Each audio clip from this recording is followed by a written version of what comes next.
Madame Ngozi screamed, "No! What have you done?"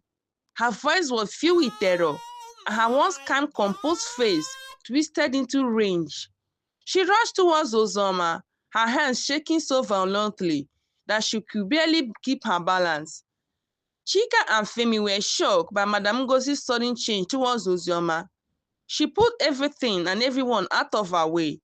"What have you done?" Madame Ngozi screamed, pulling the dress off Uzoma's shoulder with trembling hands.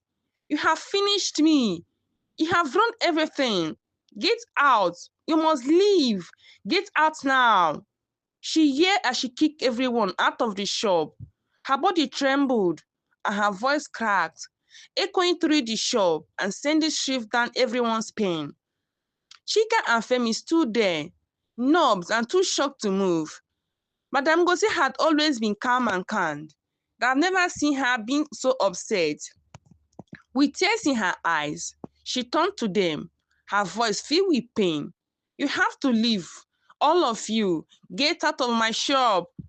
The three friends left, confused and shaking.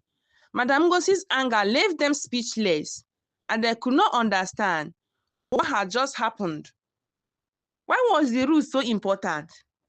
Why did Madame Ngozi look so terrified? In the following days, strange things began to occur. Madame Ngozi's once steady and skilled hand started to shake uncontrollably.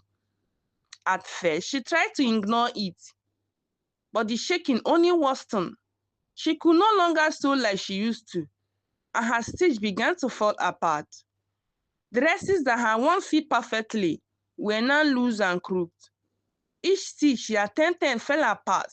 It took weeks for her to finish even one garment. Her customer began to complain bitterly, as they were used to bringing their fabrics and receiving their dress in just 1 hour. Now, she struggled to complete even a single dress a week.